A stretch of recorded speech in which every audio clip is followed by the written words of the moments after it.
हाल ही में Harvard university की एक स्टडी में पता चला है कि एलियंस का इंसानों के बीच रहना इतना भी एलियन नहीं है। स्टडी में यह भी बताया गया है कि ये नॉन ह्यूमन एंटिटीज जमीन के नीचे या चांद पर रह रहे होंगे। ह्यूमन फ्लरिशिंग प्रोग्राम के हिसाब से यूएफओज असल में एलियन स्पेसशिप्स हो सकते हैं जो अपने एलियन दोस्तों से मिलने के लिए अर्थ पर आते हैं, जो यहां इंसानों के डिस्गाइज में रह रहे हैं। ऐसा लगता है कि ये एलियंस हमारे साथ फ्रेंड्स की तरह इंटरैक्ट भी कर रहे होंगे। स्टडी में एलियंस के हमारे बीच रहने के बारे में 4 मेन थ्योरीज पर ध्यान दिया गया है। इनमें से एक है ह्यूमन क्रिप्टो टेरेस्ट्रियल्स।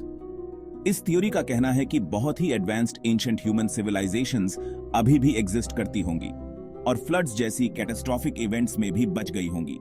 ये एक्स्ट्रा टेरेस्ट्रियल बीइंग्स के बजाय एक हिडन ह्यूमन लाइक सोसाइटी की ओर इशारा करता है। स्टडी की एक और इंटरेस्टिंग थ्योरी है थेरोपॉड और होमिनिड क्रिप्टो टेरेस्ट्रियल्स। इस थ्योरी का कहना है कि जमीन के नीचे नॉन ह्यूमन सोसाइटीज एग्जिस्ट करती हैं जो इंटेलिजेंट डायनासोर्स या एप लाइक होमिनिड्स जैसे टेरेस्ट्रियल क्रीचर्स से इवॉल्व हुई हैं। यह कॉन्सेप्ट एंशिएंट स्पीसीज के सर्वाइवल और इवोल्यूशन को एडवांस सोसाइटीज में दिखाता है। एक्स्ट्रा टेम्पेस्ट्रियल और farmer extra terrestrial crypto terrestrials. इस थ्योरी के हिसाब से जो बीइंग्स ओरिजिनली एक्स्ट्रा टेरेस्ट्रियल थे वो अर्थ पर आकर ह्यूमन सोसाइटी में घुल मिल गए होंगे और मून जैसी जगहों से आने के बाद शायद हमारे आसपास ही छुप कर रह रहे हैं।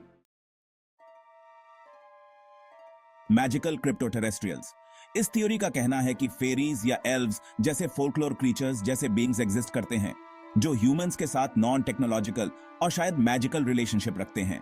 यह कॉन्सेप्ट आम साइंटिफिक एक्सप्लेनेशन से बिल्कुल अलग है और मेन स्ट्रीम साइंटिफिक सर्कल्स में इसे कम प्लॉजिबल माना जा सकता है।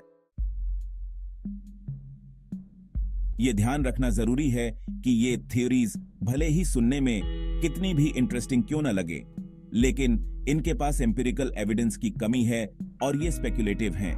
रिसर्चर्स खुद मानते हैं कि इन अनकन्वेंशनल हाइपोथेसिस की वजह से साइंटिफिक कम्युनिटी से उन्हें स्केप्टिसिज्म का सामना करना पड़ सकता है।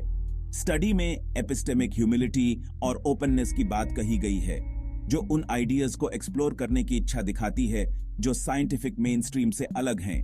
हालांकि ऐसी आइडियाज को वैलिड साइंटिफिक हाइपोथेसिस मानने से पहले उन्हें रिगरस स्क्रूटनी और पीयर रिव्यू से गुजारना बेहद जरूरी है। इससे पहले यूएस के एक फॉर्मर इंटेलिजेंस ऑफिसर ने दावा किया था कि गवर्नमेंट एक बहुत बड़े यूएफओ को छुपा रही है जो लगभग फुटबॉल फील्ड जितना बड़ा है। यह इस डिस्कशन में एक नया मोड़ लाता है।